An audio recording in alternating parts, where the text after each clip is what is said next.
जय हिंद दोस्तों, CRR learning platform पे आपका स्वागत है।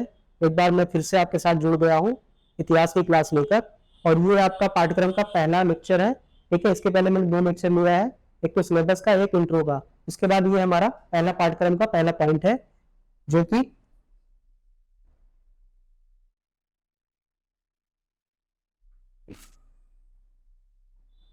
पहला पॉइंट कौन सा है? अफगान नीति। ठीक है, तो सबसे पहले आज हम क्या पढ़ेंगे? अफगान नीति। और ये किसका है? लॉर्ड लिटन का। इसमें 2 है। पहले पॉइंट में कौन कौन पढ़ना है? एक लॉर्ड लिटन को और एक लॉर्ड रिपन को। पहले चैप्टर में 2 लोग हैं, एक लॉर्ड लिटन और एक लॉर्ड रिपन। तो आज हम किसके बारे में जानेंगे? लॉर्ड लिटन के बारे में जानेंगे। ठीक है, तो इसकी 7-8 ऐसे पॉइंट है जो कि देखिए, पहला अफगान नीति, दूसरा मुक्त व्यापार नीति, तीसरा अकाल की रोकथाम के लिए व्यवस्था, चौथा दरबार समारोह, पांचवा शस्त्र अधिनियम, छठा वर्नाक्यूलर प्रेस एक्ट और सातवां भारतीय सिविल सेवा अधिनियम। ये 7 पॉइंट हम डिटेल से पढ़ेंगे और आपको बताएंगे कि क्या उसकी नीतियां थी, ये भारत के पक्ष में था या विपक्ष में था। ठीक है, तो चलिए स्टार्ट करते हैं।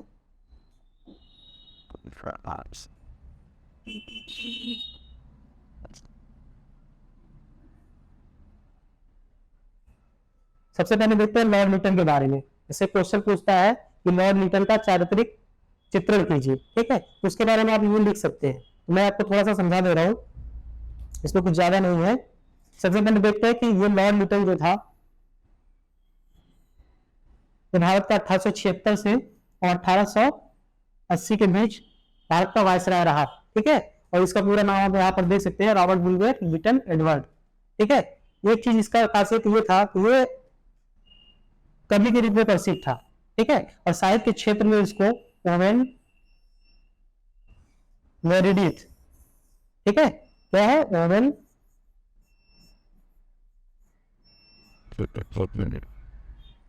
मेरिडिथ,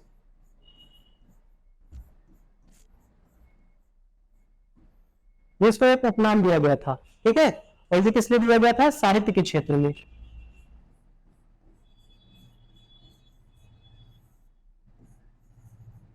साहित्य क्षेत्र में इसको क्या दिया गया था? एक उपनाम दिया गया था, ओवेन मेरिडिथ।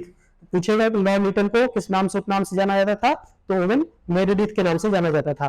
ठीक है, ये इसका व्यक्तित्व हो गया। इसके आगे हम देखते हैं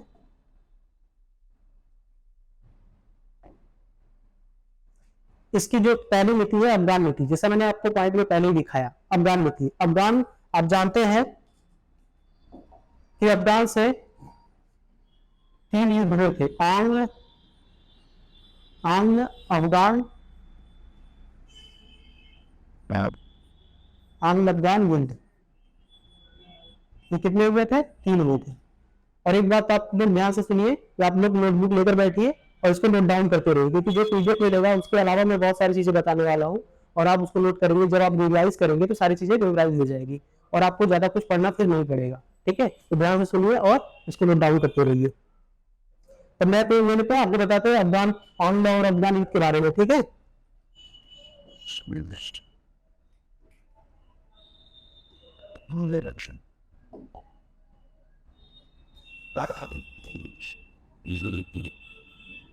आंग्ल अफगान युद्ध।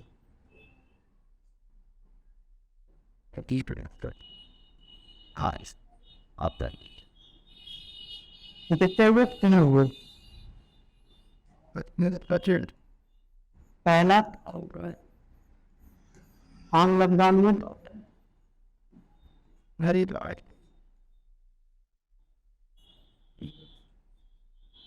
1839 से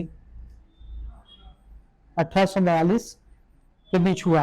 ठीक है, ये हमारे महत्व के लिए नहीं, लेकिन मैं आपको बता दे रहा हूँ क्योंकि आपको केवल सिर्फ दूसरा अफगान युद्ध पढ़ना है। ठीक है, दूसरा कब हुआ था? इसको ऐसे कर देंगे, 1848 से, सॉरी 1878 से 1880 तक। ठीक है, और तीसरा जो हुआ था 1919 में हुआ था। ये क्या 2-3 महीने हुआ था, मई से सितंबर तक ऐसे कुछ हुआ था, 2-3 महीने। ठीक है, तो 3 हुए। हमें कौन सा चाहिए? दूसरा चाहिए। दूसरा चाहिए। अब ये है कि युद्ध हुआ क्यों था, ये तो तीनों समझ में आ गया कि अफगान अफगान युद्ध पहला, दूसरा, तीसरा। ठीक है, तो हमें जानना कौन सा है, दूसरा वाला जानना है। पहला वाला नहीं जानना है, दूसरा वाला, तीसरा वाला नहीं जानना है। कौन सा जानना है हमें, दूसरा वाला जानना है। तो दूसरे हमको हम देखते हैं डिटेल से। ठीक है, आप ये देखेंगे हमारा ये प्यारा भारत देश है।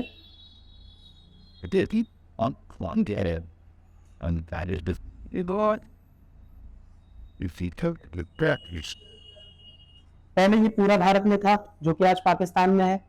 ठीक है, इधर अफगानिस्तान था।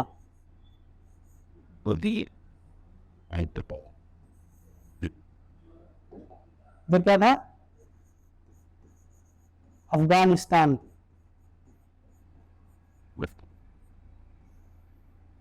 और इस पे किसे, ब्रिटिश का रूल चल रहा था। ब्रिटिश मतलब अंग्रेजों का। और ये क्या जानते थे कि यहाँ पे जो अफगान है, इस पे क्या करते हैं, ये दबाव बनाते थे। अफगान पे ये दबाव बनाते थे अंग्रेज, ये हमारी बातें सुने और यहाँ पर एक हमारा रेजिमेंट रखे, अंग्रेजों का एक रेजिमेंट,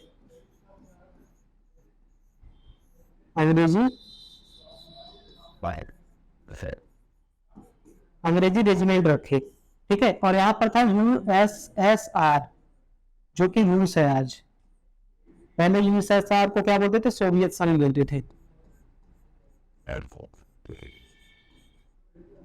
सोवियत संघ। ठीक है, अब इसने ब्रिटिश रूल यहाँ पर था, इसको बचाने के लिए इसने क्या किया, जो USSR है, जो रूस है, रूस के जो है कि साम्राज्यवादी नीति को रोकने के लिए, ताकि ये अफगान का नियम ना फॉलो करके, अगर यहाँ पर रूस आ जाता तो क्या करता है, ये इसका क्षेत्र यहाँ पर क्या होता, खतरा हो जाता किसको, ब्रिटिश को, कि भारत पे ये कभी भी युद्ध कर सकता है, भारत पे ये कभी भी ये खड़ा कर सकता है, कि यहाँ पर जो है कि हमारी जो संपत्ति वगैरह जो भी है, हम यहाँ से क्या कच्चे माल निकालते हैं, अंग्रेज क्या करते, कच्चे माल निकालते थे, लेकर जाते थे। ठीक है, और दूसरी तरफ अपने यहाँ लेकर जो जाकर कर रहे थे, ये सोचते थे कि अगर यहाँ पर अफगानिस्तान जो है, अगर हमारा इस पे कब्जा रहेगा तो इसको हम एक बफर क्षेत्र बनाएंगे। कौन सा क्षेत्र बनाएंगे, बफर क्षेत्र बनाएंगे। बफर क्षेत्र का मतलब क्या है, ये इधर रूस से, इधर ये ब्रिटिश से, दोनों से बना हुआ है, बीच का जो भाग है, इसी को क्या बोलते हैं, बफर क्षेत्र बोलते हैं। तो ये सोचते थे, अंग्रेज सोचते थे कि हमारी बात को सुने, और ये सोचता था कि हमारी बात को सुने। ठीक है, इसलिए क्या होता था, यहाँ पर बहुत सारे कॉन्फ्लिक्ट चलते रहते थे। तो इसके लिए ब्रिटिश के तीनों अफगान, आंग्ल और अफगान युद्ध इसीलिए हुए, ताकि ये अफगानिस्तान हमारी बात को माने, और यहाँ पर इसको रखे, अंग्रेजी रेजिमेंट को यहाँ पर रखे, ताकि यहाँ पर सुरक्षा पंक्ति बनाई जा सके। जैसे कि रूस में इस पे, जैसे ही भारत पे आक्रमण करेगा और ये अफगानिस्तान में क्या करेंगे, उसको ये भी उससे वहीं पर रोक देंगे उसको। ठीक है, इसके लिए क्या किया गया था, ये बफर स्टेट को अपना अधिकार इसमें क्षेत्र में लाना चाहता था, जो कि हमेशा असफल हो गई। तीनों बार हुआ और तीनों बार क्या होगा, असफल हो गया। इसके आगे देखते हैं, ये सारी चीजें आपको समझ में आएगी और आप इसको नोट डाउन कर लीजिएगा, ताकि अब रिविजन में एक बार देखें सारी चीज मेमोराइज हो जाए। अब इसको इरेज कर देते हैं। ठीक है, एक बार आप देख लीजिए, उसके बाद हम इसको इरेज कर देते हैं। ठीक है, तो ये चीज आपको समझ में आया।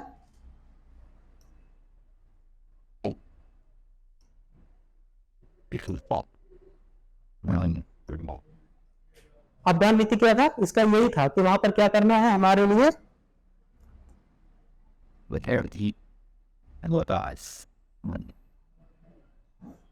ये जो लिटन था, लिटन क्या चाहता था, लिटन चाहता था कि यहाँ पर हमारा एक सेना हो, कहा, अफगान में, जो कि ऐसा नहीं हो रहा था। फिर यहाँ पर क्या है, इसने आवेश में आकर क्या किया, आवेश में आकर क्या किया, यहाँ पर युद्ध की घोषणा कर दिया, युद्ध की घोषणा कर दिया, किसके साथ, अफगान के साथ। तो घोषणा किया तो क्या हुआ, वहां का जो शासक था, शासक या अमीर वहां का जो था, ठीक है, शेर अली, वो वहां से चला गया रूस, क्योंकि रूस से सहायता मांगा, रूस उसको सहायता नहीं दिया। तो कौन था, शेर अली। शेर अली क्या करता है, रूस भाग जाता है, रूस भाग जाता है। रूस भाग जाता है तो वहां उसका बेटा क्या होता है, यहाँ पर इसका बेटा याकूब खान होता है, याकूब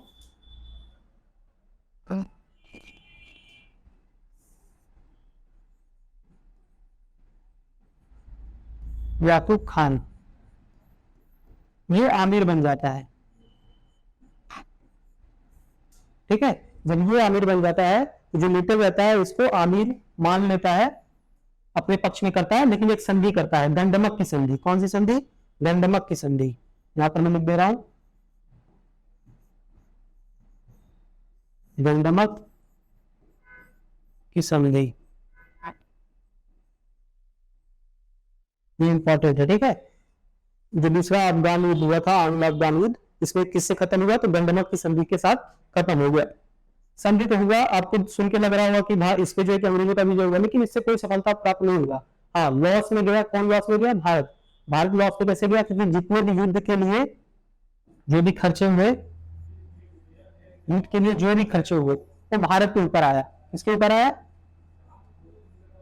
भारत के ऊपर सारे खर्चे आ गए। इससे इसके क्या हुआ?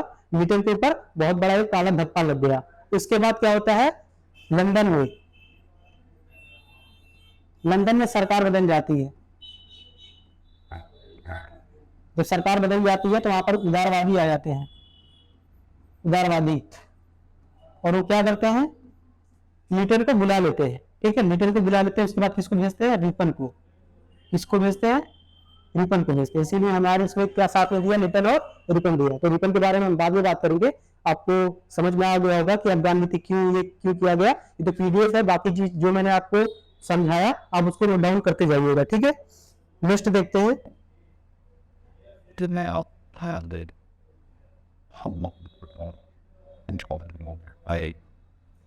स्वतंत्र व्यापार की नीति। अब स्वतंत्र व्यापार की नीति क्या है? इसको स्वतंत्र व्यापार की नीति बोलते हैं या फिर मुक्त व्यापार।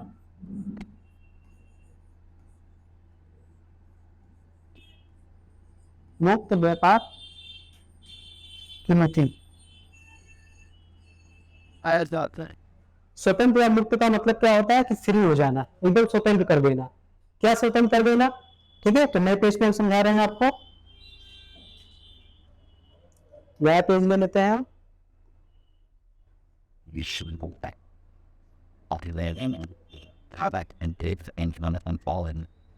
ठीक है, मुक्त व्यापार।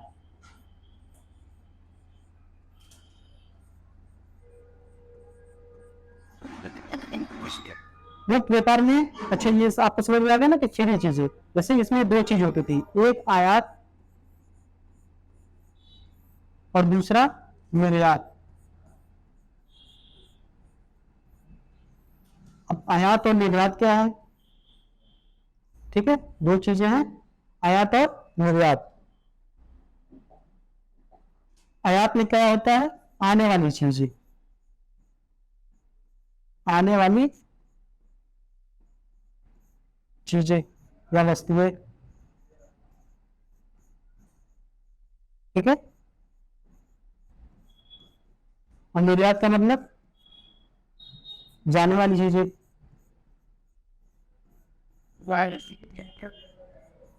जाने वाली वस्तुएं। ठीक है, कहां से? किसी देश से। जैसे भारत है, यहां पर इस टाइम पे कौन है? भारत है। हमारा भारत है, भारत से क्या हो रहा है? आयात भी हो रहा है, आयात भी हो रहा है, निर्यात भी हो रहा है। आयात जो आने वाला, निर्यात जो जाने वाला। ठीक है, इस पे एक प्रशुल्क लगता है। क्या लगता है?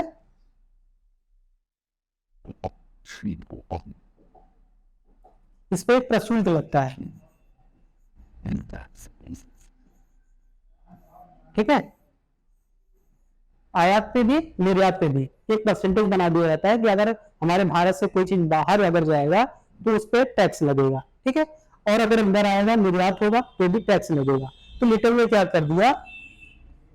लिटन क्या करता है? आयात और निर्यात दोनों पे से, आयात और निर्यात दोनों पे से क्या करता है? प्रशुल्क को खत्म कर देता है। ठीक है, टैक्स इस पे खत्म कर देता है। टैक्स क्या कर देता है? खत्म कर देता है। ठीक है, लिख तो जाइएगा। इसको क्या करता है? खत्म कर देता है। अब क्यों खत्म करता है? जो वहां पर जो व्यापारी वर्ग थे, कहा?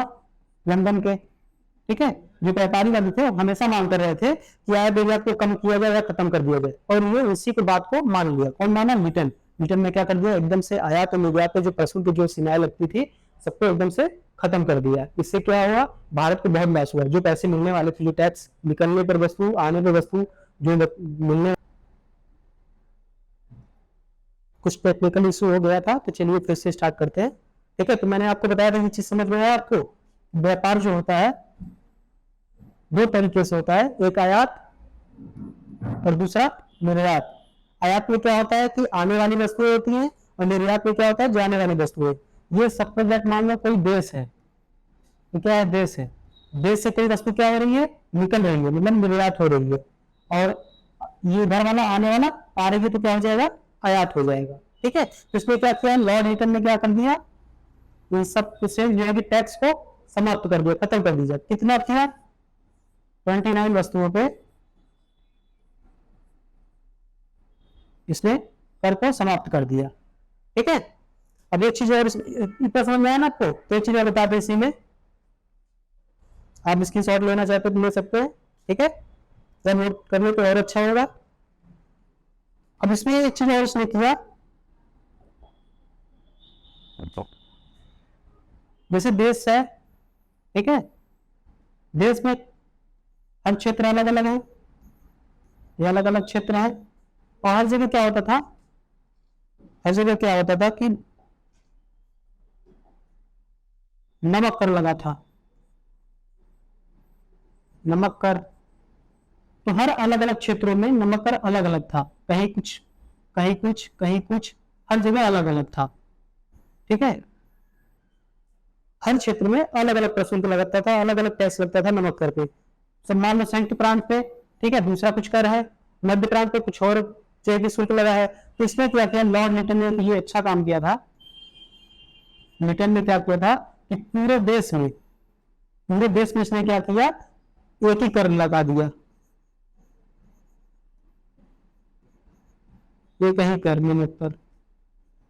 कहने का ये मतलब है, नमक भारत में किसी भी जगह से लिया जाएगा, कहीं से नहीं होगा, उसमें क्या होगा कि एक जो से निर्धारण कर दिया वही हर क्षेत्र में होगा, चाहे संयुक्त प्रांत हो, चाहे मध्य प्रांत हो, चाहे उड़ीसा हो, चाहे बंगाल हो, कहीं भी हो, तो जो है कि क्या होगा, एक ही धनराशि, एक ही जो है कि लिया जाएगा शुल्क। ठीक है, और इससे क्या हुआ कि कालाबाजारी जो है कि इससे बची। जो कालाबाजारी होता था, जहां कम होते थे, ठीक है, जिस क्षेत्रों में कम पैसे लगते थे, वहां पर उन्होंने क्या करते, बंद कर लेते थे नमक को, उसके बाद दूसरी जगह भेज देते थे, जहां पैसे जो एक अधिक होता था उसमें भी बेचते थे, इससे कालाबाजारी होता था। ठीक है, इसको मैंने क्या कर दिया, समाप्त कर दिया। एक चीज और था,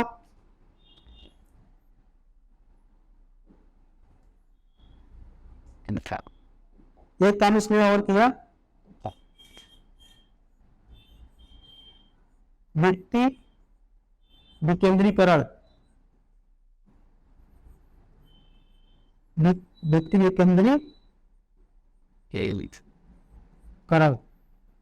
अब ये क्या होता है, व्यक्ति विकेंद्रीकरण। तो इसके पहले, लॉर्ड न्यूटन के पहले, लॉर्ड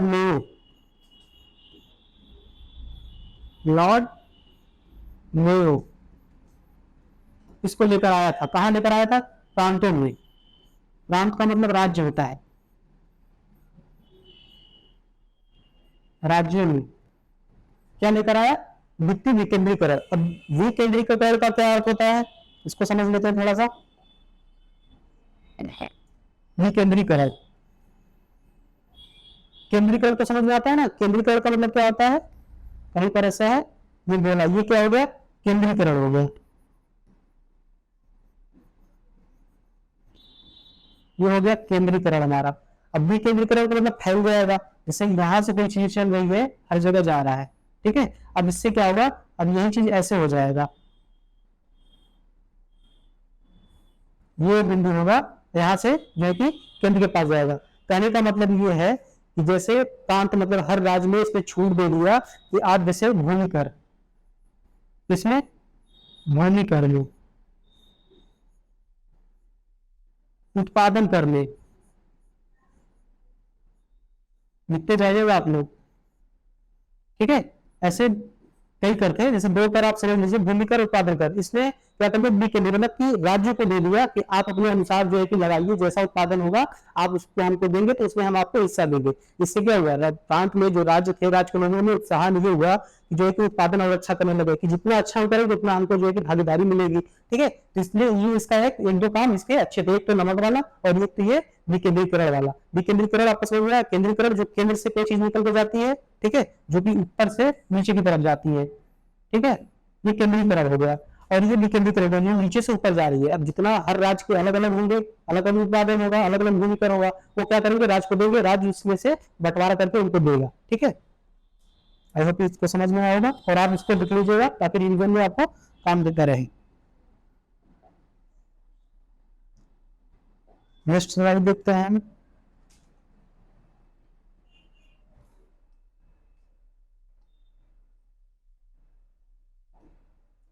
ठीक है, वहां पर देखिए लिख दिया है ये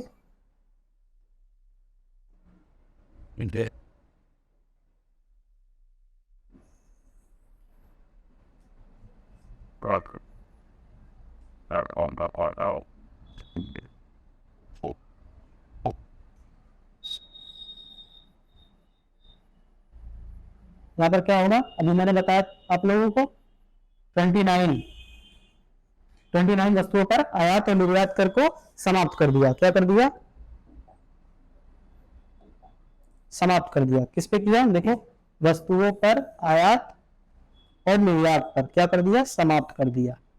ठीक है, और यहाँ पर इंग्लैंड जो लिखा है ये थोड़ा सा यहाँ पर गलत होगा,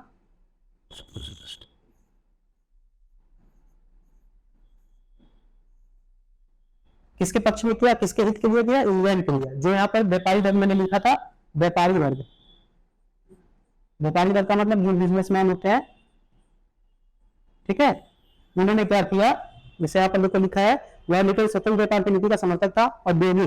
औद्योगिक क्रांति क्या होता है, अभी होता है, ठीक है, के कारण इंग्लैंड का समान समय उद्योग और व्यापार क्षेत्र में संपूर्ण विश्व का नेतृत्व कर रहा था। स्वतंत्र व्यापार की नीति उसके हित में थी। भारत से इंग्लैंड को कच्चे माल, ठीक है, कच्चे माल की आवश्यकता होती है। कच्चे माल यहाँ से क्या हो रहा है, निर्यात हो रहा है, यहाँ से जा रहा है, उस पर भी शुल्क हटा दिया। फिर उसके बाद वहां पर जाता था तो निर्माण होता था वहां पर, जो कि उसके जो सूती जैसे कपास हो गया उससे सूती कपड़े बनते थे, जो यहाँ पर उच्च कोटि के यहाँ पर लाकर क्या करते थे, बाजार भारत को बना देते थे और भारत में जो कि इसको बेच देते थे। ठीक है, तो आयात हो गया, वहां से विनिर्माण हुई वस्तुएं हमारे भारत में आती थी, वो आयात हो गया, और हमारे यहाँ से कच्चे माल वहां पर जा रहे थे, क्या हो गया, निर्यात हो गया। ठीक है, उन सब पे क्या किया उसने, जो कि स्वतंत्र व्यापार की नीति अपनाई। स्वतंत्र मतलब फ्री, क्या फ्री मतलब फ्री कर दिया, कोई भी शुल्क नहीं लगेगा। ठीक है, और किसके पक्ष में किया, इंग्लैंड के पक्ष में किया, इंग्लैंड के हित में किया। ठीक है, ये इसका दूसरा था। अब इसके आगे हम देखते हैं तीसरा।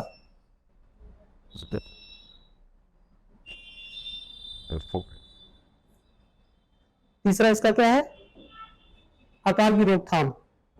तीसरा इसका पॉइंट क्या है, अकाल की रोकथाम। अकाल के लिए इसने क्या किया,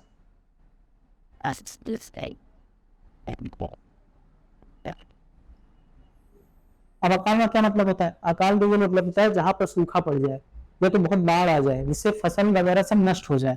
क्या हो गया, फसल नष्ट हो जाए।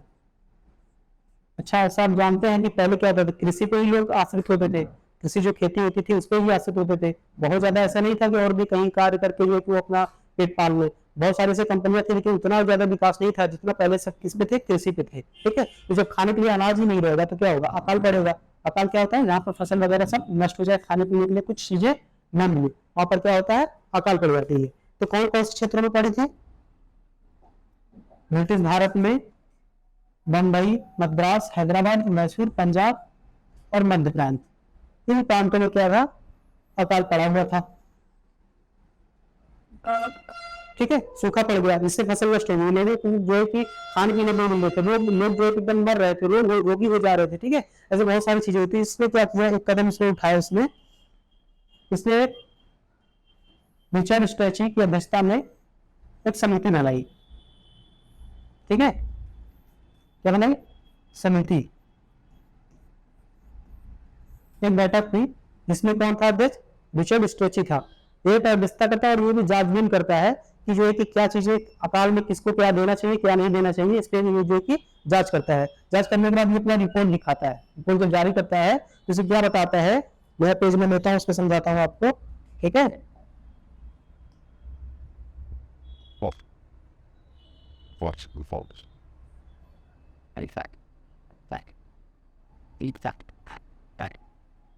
अकाल,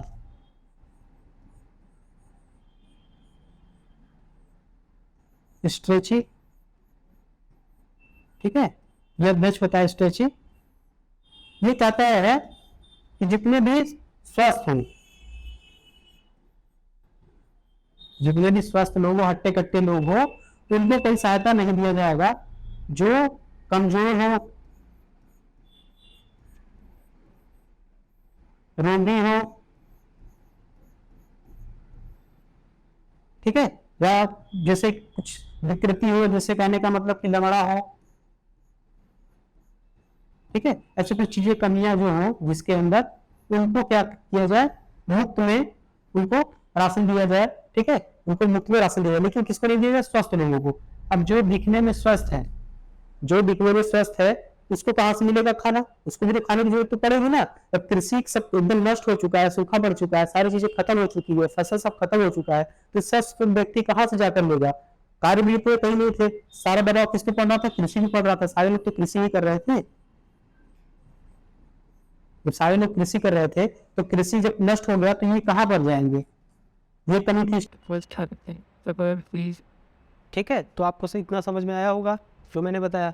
अब इसमें यही चीज़ देखिए, बताया है कि एक अस्थाई अकाल निधि, एक अस्थाई अकाल निधि का एक निर्माण किया गया, एक कोष का निर्माण किया गया, अकाल कोष।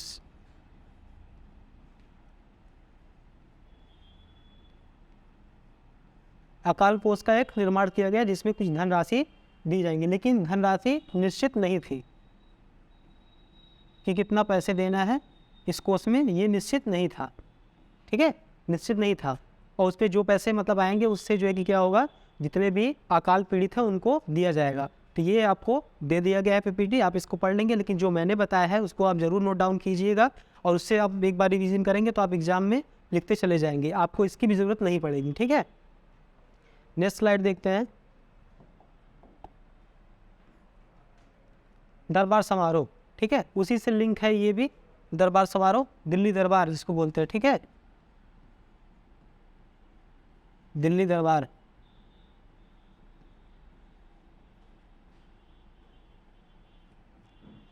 इसमें क्या होता है, उपाधि दी जाती है, उपाधि। उपाधि का मतलब जैसे किसी को डॉक्टर बोला जाता है, ठीक है, उपाधि। वैसे जैसे अभी इसको बोला गया था ओवन मेरिडेथ, उस पर साहित्य के क्षेत्र में, ऐसे उपाधि देने के लिए किसको इसने बुलाया? महारानी विक्टोरिया को बुलाया, ठीक है। देखो 1876-78 के बीच अकाल पड़ा हुआ था, भीषण अकाल भारत में पड़ा हुआ था, और इस टाइम पे पैसे की ज़रूरत थी, जहाँ पर लोगों को सहायता की ज़रूरत थी। ये क्या कर रहा था? दिल्ली दरबार बुला रहा था। क्या बुला रहा था? दिल्ली दरबार, जिसमें लगभग 2 करोड़ रुपए खर्च किए गए थे,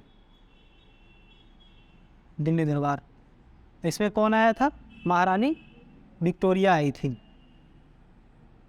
महारानी विक्टोरिया आई थी दिल्ली में, ठीक है। और इनको क्या किया? एक उपाधि दिया, लॉर्ड लिटन ने एक उपाधि दिया। कौन सी उपाधि? कैसरे हिंद,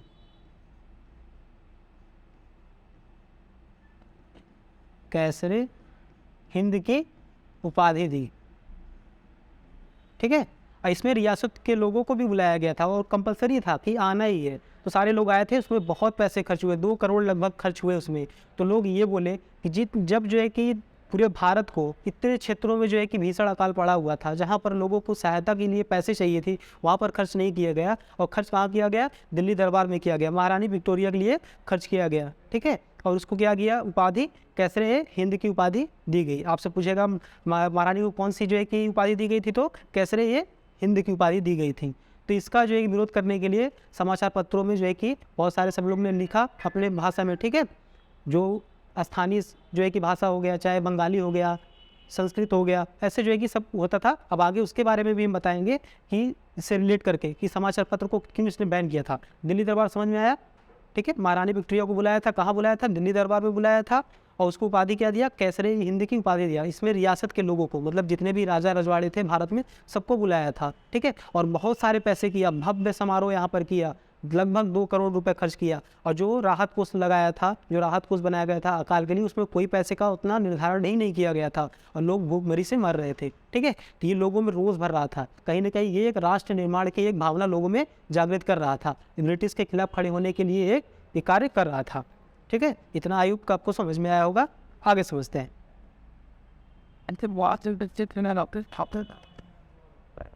इसके बाद देखते हैं शस्त्र अधिनियम। अब जैसे कि जानते हैं आज भी शस्त्र अधिनियम जो है की है, जैसे लोगों में क्या हो गया, अगर आपको कोई शस्त्र लेकर चलना है, शस्त्र का मतलब क्या हो गया, हथियार। शस्त्र का क्या मतलब हो गया, शस्त्र का मतलब हो गया हथियार, हथियार रखना, ठीक है। तो भारतीयों पर इसने क्या किया, रोक लगा दिया कि ये शस्त्र को लेकर नहीं चल सकते, जिससे इसको जो है अंग्रेजों को जो है कि कोई यूरोपीय लोगों को कोई लॉस ना हो, कोई घाटा ना हो। जैसे कि कोई कहीं भी पकड़ के मार देता था, इसको बराबर समझते थे भारतीय लोगों को, तो उसने क्या कर दिया, शस्त्र पे जो है कि एक शस्त्र अधिनियम लाकर खड़ा कर दिया, जिससे कि लोगों क्या करे कि हथियार भारत के लोगों के पास न हो, भारतीय लोगों के पास, भारत के लोगों के पास हथियार न हो, ठीक है। तो उसने क्या कर दिया, देखो ये चीज़ ठीक तो है, आज भी लागू है शस्त्र अधिनियम कि लाइसेंस लेना पड़ता है, ये लाइसेंस वाला ही है, ठीक है, कि शस्त्र के लिए अगर आपको लेना है तो आपको लाइसेंस लेना पड़ेगा, तो ठीक है, ये अच्छा नियम है, लेकिन ये सबके लिए होना चाहिए, केवल भारतीयों के लिए नहीं होना चाहिए। तो इसने यही इसमें कमी थी कि इसने क्या किया कि ये सबके लिए किया, लेकिन देखो यूरोपियन, एंग्लो इंडियन और कुछ सरकारी अफसरों, ठीक है, जो सरकारी अधिकारी होते थे, उन लोगों के लिए ये नियम लागू ही नहीं होता था। अब बताओ, केवल भारतीयों के लिए लागू था और सबके लिए लागू नहीं था, तो कहीं ना कहीं ये भारत विरोधी था, इसके लिए जो है कि इसका बहुत विरोध हुआ, ठीक है। तो आयोग समझ में आया होगा, शस्त्र अधिनियम, हथियार रखने का अधिकार इसको नहीं था, भारतीयों को नहीं था, लेकिन किसको, इसको था, यूरोपियन का था, जितने भी यूरोपीय थे उनको जो है कि शस्त्र रखने का अधिकार था। एंग्लो इंडियन, अब अच्छा एंग्लो इंडियन क्या होता है, एंग्लो इंडियन का मतलब ये होता है जिसका पिता यूरोपीय हो, कोई विदेशी हो और माँ यहाँ की हो, भारतीय हो, उसके जो बच्चे होंगे उसको एंग्लो इंडियन बोलेंगे, ठीक है। तो उन लोगों को जो है कि क्या था, वो रख सकते थे, अफसर रख सकते थे, अंग्रेज रख सकते थे, लेकिन भारतीय कोई शस्त्र नहीं रख सकता था अपने पास, ठीक है। अब देखते हैं जो मेन इंपॉर्टेंट है, ये वर्नाक्यूलर प्रेस एक्ट, ठीक है। वर्नाक्यूलर, वर्नाक्यूलर का मतलब होता है मातृभाषा,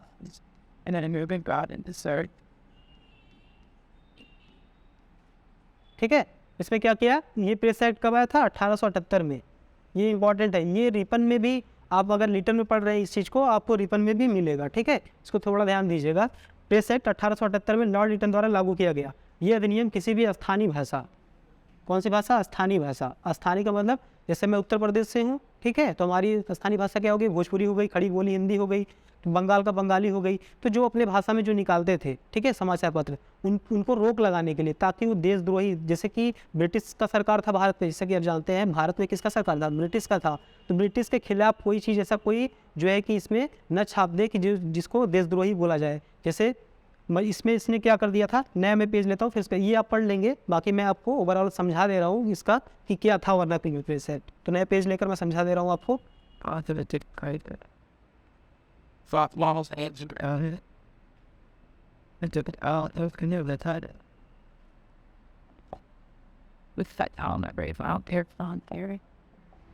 ठीक है, वर्नाक्यूलर प्रेस एक्ट,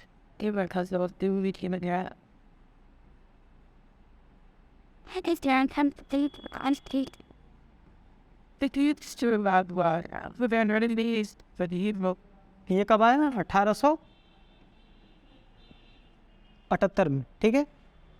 इसमें क्या था, वर्नाक्यूलर का मतलब होता है मातृभाषा, मातृभाषा तो समझ रहे हैं ना कि अपनी भाषा, ठीक है। इसमें जो स्थानीय लोग थे उनकी जो भाषा होती थी, चाहे बंगाली हो गई, पंजाबी हो गई, कोई भी भाषा हो गया, उसमें जो छापते थे उनको रोकने के लिए लेकर आया था। और ख़ास तौर से एक था सोम प्रकाश, कौन सा था, ये इम्पोर्टेंट है, सोम प्रकाश, सोम प्रकाश, इसके संपादक कौन थे, ईश्वर चंद्र थे। ईश्वर चंद्र को आप जानते हैं, ईश्वर चंद्र, ईश्वर चंद्र विद्यासागर, ठीक है। जो पुनर्विवाह के लिए काम किए थे, ठीक है। इनका जो प्रकाशन था वो बंगाली में होता था, बंगाली भाषा में। खास तौर से इसी को रोकने के लिए वर्नाक्युलर प्रेस एक्ट लिटन लेकर आता है। कौन लेकर आता है? लिटन। इसमें ये क्या करता है? मजिस्ट्रेट जो होता है, मजिस्ट्रेट मतलब कलेक्टर जो होता है, मजिस्ट्रेट जो होता है, मजिस्ट्रेट के हाथ में सारे पावर दे देता है। एक मजिस्ट्रेट क्या करते थे? एक बॉन्ड भरवाते थे। मजिस्ट्रेट क्या करते थे? बॉन्ड भरवाते थे। उस बॉन्ड में क्या लिखवाते थे कि मैं सरकार के खिलाफ कुछ भी ऐसा नहीं छापूंगा, देशद्रोही जैसे तरीके के कुछ नहीं, जैसे कि अभी अकाल पड़ा और दिन दरबार हुआ, इसके बारे में नहीं छापूंगा। ऐसी बहुत सारी चीज़ें हो गई जिसके बारे में बॉन्ड में लिखवा लिया गया कि आप ऐसा कुछ भी ब्रिटिश के खिलाफ नहीं छापेंगे। किसके खिलाफ? सीधा सीधा बात क्या है कि ब्रिटिश के खिलाफ कोई भी चीज़ नहीं छापेंगे, नहीं छापेंगे, ठीक है। ब्रिटिश के खिलाफ नहीं छापेंगे। और ख़ास तौर से किसमें? बंगाली, कोई स्थानीय भाषा में। अब स्थानीय भाषा क्यों? क्योंकि इसके पीछे क्या लॉजिक था? अंग्रेजी में छाप सकते थे, बंगाली में क्यों नहीं, संस्कृत में क्यों नहीं, हिंदी में क्यों नहीं? इसका मेन ये रीज़न था, जैसे कि पहले जो लोग थे वो क्या करते थे? स्थानीय भाषा को ज़्यादा समझते थे। जो बंगाल में रहते थे बंगाली समझते थे, इंग्लिश तो समझ में आता नहीं था, ठीक है। तो बहुत सारे ऐसे लोग थे जिनको अपनी भाषा समझ में आता था, तो लोगों में जब पढ़ते थे तो लोगों में राष्ट्रवाद की चेतना जागती थी, ठीक है, जिससे वो क्या करते थे? अंग्रेजों के खिलाफ खड़े हो जाते थे। तो इसके लिए, इसी को रोकने के लिए उसने क्या कर दिया? स्थानीय जो है कि भाषा पे रोक लगा दिया, अंग्रेजी पे नहीं था। तो एक तो ये था, आपको मैंने बोला कि ये इंपॉर्टेंट है। और दूसरा एक और इम्पॉर्टेंट है। दूसरा कौन सा इंपॉर्टेंट है? अमृत बाजार पत्रिका। अमृत बाजार पत्रिका आप लिखते जाइएगा सब, ताकि रिवीजन में आपको काम दे, ठीक है।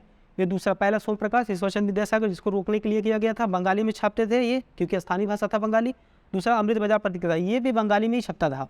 ये भी किस में छपता था? बंगाली में। लेकिन ये क्या किया, इस जो है कि एक्ट से बचने के लिए रातों रात क्या किया? रातों रात अंग्रेजी में छापने लग गया। किस पे छापने लग गया? अंग्रेजी में।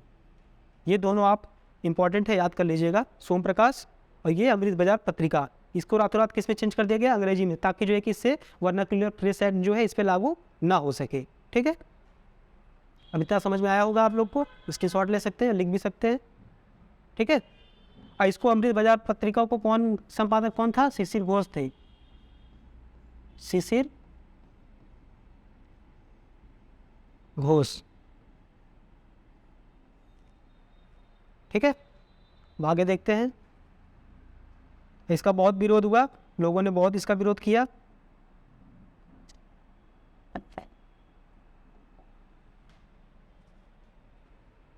आते हैं अपने स्लाइड पे, ठीक है। तो ये चीज़ समझ में आ गया, वर्नाक्युलर प्रेस एक्ट। इसके आगे देखते हैं, इसके आगे, ठीक है, नया पेज में लेता हूँ। एक पॉइंट था, देख लेते हैं।